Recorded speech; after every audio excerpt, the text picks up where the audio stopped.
Good weekend. Ira Epstein with your weekend edition of your SPDR ETF market wrap-up. We'll look at the weekly charts, but the first thing I want to show you is the sea of red behind me.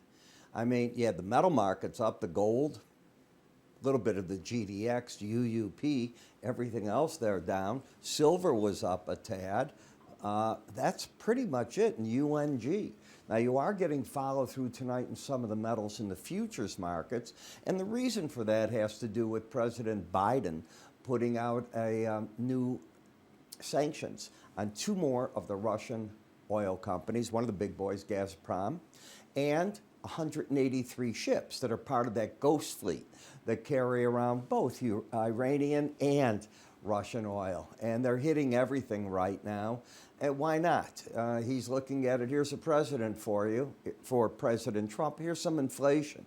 And that is going up. If you don't think that goes on, I think it does. I don't think there's any love lost between he and Biden in any manner at all. You know, politics aside, I really don't think they like each other. So we're a week away as of Monday, and that's when everything comes in. There's a reality check going on, and in my full research tonight, I go through that because I think it's time that you look at it. What kind of tariffs? Trump says he's going to exonerate, if you will, the January 6 people. Well, which ones? What about those that really did commit a crime there? J.D. Vance is stepping back on that. Musk wanted $2 trillion, if you will remember, in cuts. What's reality? My guess is somewhere between 500 billion and 800 billion, probably a more realistic number, if he can get that much done. Why? Everybody's going to defend their turf. And again, it's one thing you buy X, you fire 80% of the people, you start hiring back. It's a very different thing you put into an unofficial department of economic management, if you will, and you think you have power to fire people. You don't. Or even the president doesn't. These are protected jobs in many places. Now you got to go to the waste that they're spending. That's a little different, but even that, now you're on the turf of different congressmen. So I think the markets have blown out of proportion some of the things that are happening, but that's normal. Understand the cycle we're going to go into. We're going to go into a cycle a week from tomorrow, so let's call it January 20th, where the president starts signing supposedly up to 100 presidential orders. The market headlines will be all over the board. They won't be bullish initially. They'll look at the market negative. But once he does that, game's over. That's like the climax of everything. This week is the vetting process, as you know, for a number of the appointees, and we'll see who can make it into cabinet positions and who can't. This is where Congress gets to flex its muscle, and we will see just what they want to do, how they want to do it, where the dirt lies. It's going to be a wild week for looking at all that. So sit back and enjoy it for a little bit, but understand you got a strong labor market. You probably have GDP growth still in the U.S. going to be this year in the 2 to 3% range, probably closer to 2.5%. Those aren't things that break markets long term. Are we ahead of ourselves on this run-up that we had in the last quarter of the year, the never-ending run-up, up until we didn't get the Santa rally? We didn't get any of the first parts of those rallies that happened? Yes. So the market's overdone, pulling back. Let it finish itself. There'll be opportunities here. You should be getting your shopping list out of what you want to own and where you want to own it. One of you wrote and asked me about TLT. In fact, I've had a lot of questions on it because it's interest rates. Well, how does that chart look to you? Do you see anything bullish about that chart? If you do, show me where it's at. Write me, because it's not. You have lower highs, lower lows, and you get to see that right here. It's even a different pattern that I just pointed out when you put the swing line on. That's what I love about swing lines. To negate this, you've got to get back over 88.28.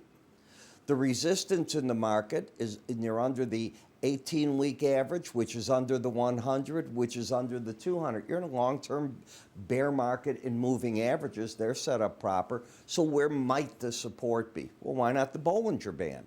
And it's right down here. You haven't hit it since back over here in November. That could be the zone that you go to. It doesn't have to, but it's often the area that I'd look.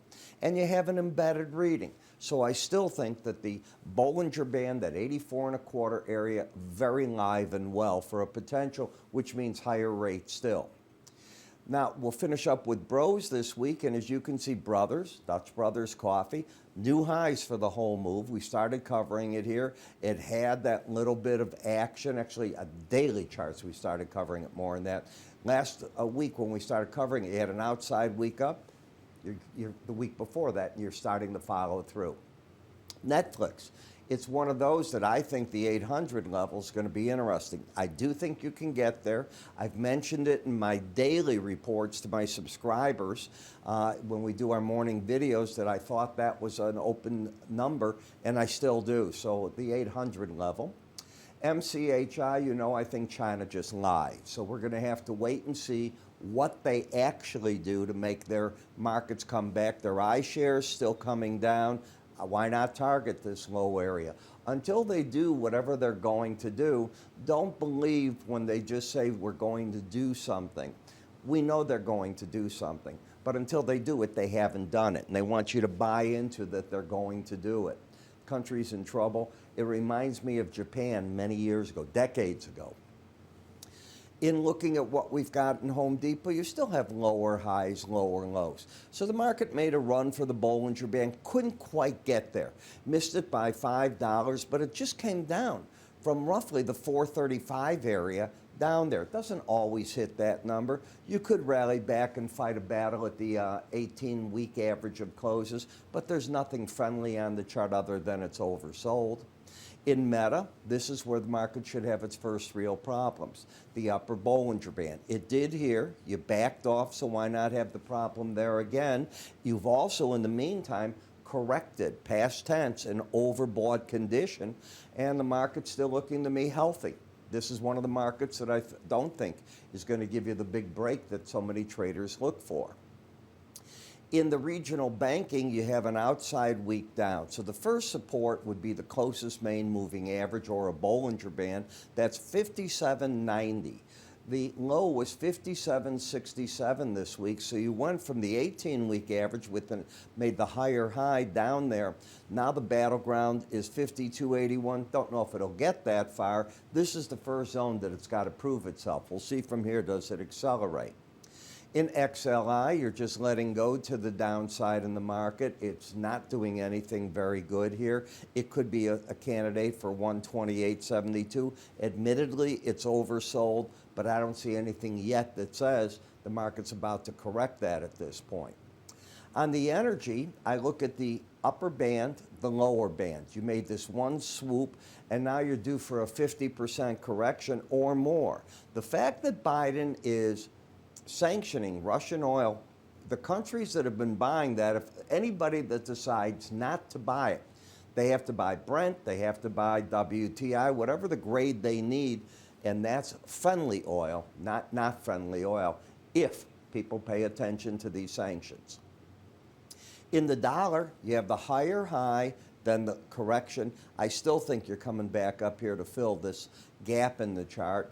To prove me wrong, you'd have to get back under the lows back here of 29.25. I don't see that as happening right away. And in the gold market, still bullish. The market's fighting its battle here. I don't see why it can't lift back up towards the 248.21 level. Momentum's trying to go up. As long as it holds 245.33 on pullbacks and doesn't get under 239.58, I've joined the bull camp, and I maintain my overall bearishness in copper.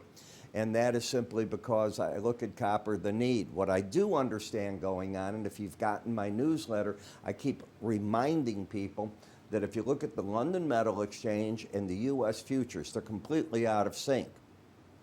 And it's the worry of what the Trump tariffs will or won't do to bring in metals and so on, scrap, whatever it might be. We want to pay attention to all this in a big, important way.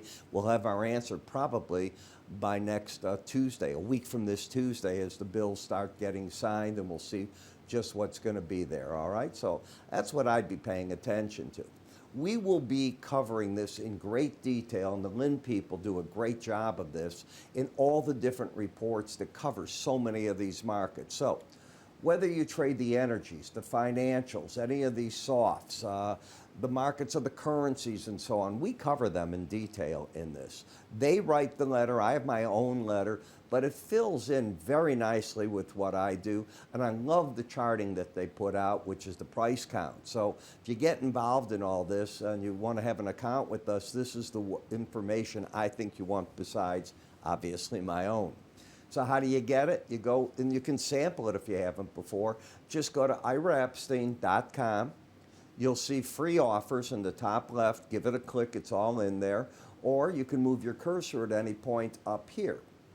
And when you do, you're going to see an icon, and that'll take you right to that area. So again, iraepstein.com. Remove your cursor, and I'll catch up with everybody tomorrow morning, Monday. You have a great evening. Catch up with you.